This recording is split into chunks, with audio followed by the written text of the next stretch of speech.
Hey, what's up, founders? Right now, you're going to learn the exact moment you should stop doing everything yourself. And this decision determines whether you stay stuck or you scale. There is a moment every founder reaches that quietly determines the future of the business. It's not a funding round, not a viral launch, not even revenue.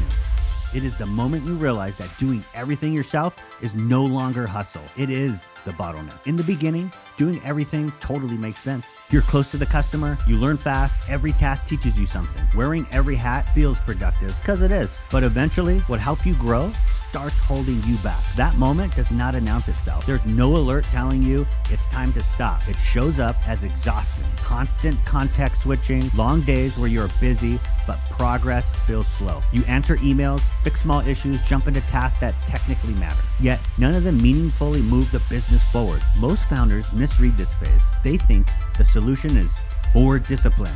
Founder, you lack discipline. Better time management, earlier mornings, more effort? No. But the real issue is not effort. It is simply leverage. The exact moment you should stop doing everything yourself is when your time becomes more valuable than the task you're doing. Not emotionally, but economically. If you are spending hours on work that someone else could do 70 or 80% as well as you are already behind, because your role is no longer execution. It is direction. That is where founder psychology gets difficult. Letting go feels irresponsible. You believe no one will do it right. You assume delegation will slow things down. Sure, in the short term, you're correct. Teaching takes longer than doing, but that short-term friction is the cost of long-term scale. The shift most founders struggle with is simple. Stop asking, can someone do this as well as me? And start asking, is this the best use of my attention? Those questions lead to very different outcomes.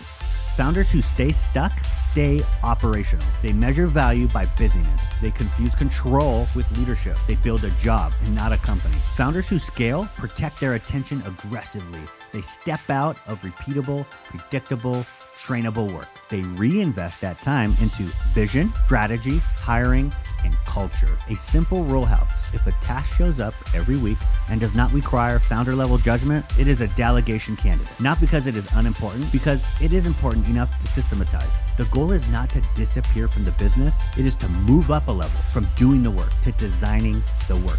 It is to move up a level from doing the work to designing the work, to designing the people who do the work. That transition is uncomfortable. It feels slower because it feels slower before it feels faster. But every meaningful company goes through it. The ones that do not usually stall at the same ceiling. Busy, stressed, limited by one person's bandwidth. And here's the real takeaway. Scaling is not about doing more. It is about deciding what only you should do and letting go of everything else. If you are constantly overwhelmed, that is not failure. It is a signal, like a warning light on your dashboard. It is time to evolve. If this reframed how you see your role as a founder, subscribe for clear breakdowns on leadership, psychology, and scaling without burnout.